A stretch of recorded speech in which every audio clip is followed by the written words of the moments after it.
Sabir Süleyman. Sudo bir idman döyüş növüdür. Hansı ki peşəkarcasına təbliği insanı tam kamil, güclü, ağıllı, sürətli və həmçinin də özünə arxayın, cəmiyyətə bir yararlı bir insan kimi yetiştirir. Sudo idman növünün təbliği ümumən hər bir insana, xüsusən də indiki dövrdə hər bir gəncə vacibdir. Çünki hal-hazırdakı proseslər də göstərir ki, hər bir vətənpərvər övlad güclü olmalı və vətənin keşiyində durduqda özünə arxayın olaraq deyilən tapşırıqları yerinə yetirməlidir. Sudonun digər idman növlərindən fərqi çox böyükdür. Nəzərə alsaq ki, digər döyüş idman növləri bir versiya ilə kifayətlənirlər. Burada bütün versiyalar cəm olaraq yarış qaydalarında təbliğ olunduğu üçün yarış prosesində də bu üslubda hazırlıq gedir. Yəni, hazırlıq prosesi həm semi, həm full, həm də protektorsuz full kontaktda həm yıxma, həm süpürgə, həm sındırma, boğma və alıcı fənlər və həmçinin də əl və ayaq zərbələrindən ibarət kombinasiyalar məşq prosesinə daxildir. Bu da insanı gənc yaşlarından tam kamil bir döyüşçüyə və hazırlıqlı bir idman kimi qəbul olunur. Sudo idman növünün məşq prosesi bir neçə yerə bölünür.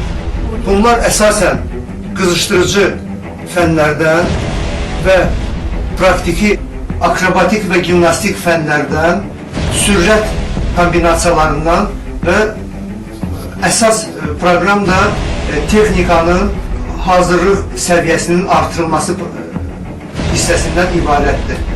Və sonda da fiziki hazırlıq artırılmaq üçün elementlər və hərəkətlər edilir.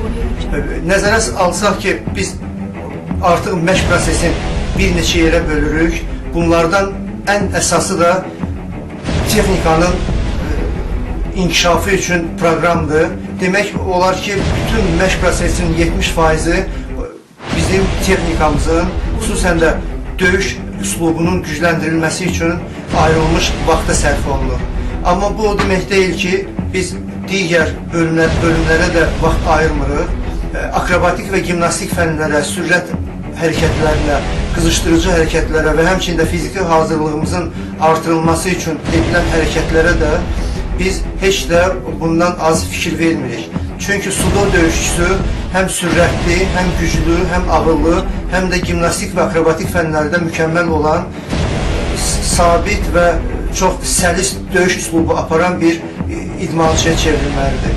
Bu proqram artıq özünü doğruldub. Nəzərə alaq ki, artıq biz Mərkəzi Bakı Sudo Akademiyası il ərzində 11 beynəlxalq yarışlarda güclərini sınadı və bunların ən mötəbəri Portuqaliyanın Vagos şəhərində keçirilən qeyri-olimpiya döyüş növlərinin dünya çempionatında 16 nəfərlə təmsil olunduğu halda 5 qızıl, 3 gümüş və 1 bürünclə böyük zəfərlə vətənə qayıtdı. Bu tək bizim sevincimiz deyildi. Bu bütün Azərbaycan idmançılarının sevinci idi. Həmçinin də bütün pərəstişkarlarımızın sevinci idi. Və bu sevinci bölüşmək üçün biz qaydanda böyük kütlə artıq bizi qarşılayırdı hava limanında və biz öz sevincimizi bu kütlə ilə qarşılaşdıqda daha da artırdıq. Çünki hər bir idmançı vətəndə dəstək hiss etdikdə özündə stimul, özündə güvən, özündə dayaq hiss edir. Biz də bunu hiss etdik və bundan sonra da qələbələrimizi davam elətdirdik. Və Portuqaliya yarışından sonra bizim döyüşçülər Odessada keçirilən Dünya Kubokunda və Moskvada keçirilən tələbələr arasında dünya çempionatında güclərini sınadılar və buradan da gözəl nəticə ilə vətənə qayıtdılar.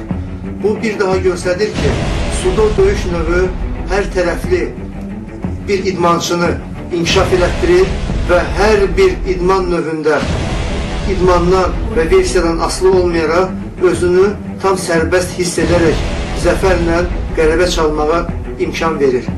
Sudo döyüş növü tək Bakı Sudo Akademiyasında təbliğ olunmur. Nəzərə alaq ki, Azərbaycanda 48 klub bu idman növünə maraq göstərərək artıq idmançı yetişdirir. 48 klubun 8-i Bakıda və Abşeron yarımadasında yerləşir və bunlardan Bakı Sudo Akademiyasından başqa Araz İdman Klubu, Renşinkan Azərbaycan nümayəndəliyi, Xətai İdman Klubu, Skudun Azərbaycan nümayəndəliyi və digər klublar vurulana bilər. Azərbaycanda ümumilikdə 2000-dən çox bu idman növü ilə məşğul olan var və Azərbaycanı ölkəmizdən kənarda təmsil edən idmançılar yığma komandanın heyəti adlanır və bu yığma komandanın heyəti Azərbaycan çempionatında müəyyənləşir və 2012-ci ildən bugünədək ildə bir dəfə ölkə çempionatı, bir dəfə klublar arası ölkə kuboku, bir dəfə Sudo açıq kuboku keçirilir və bu yarışlarda Sudo idman növünün bir nömrəli idmançıları müəyyənləşdirilir və ölkədən kənar digər beynəlxalq yarışlarda təmsil olunmaq üçün milli yığma komandaya cəlb edilir.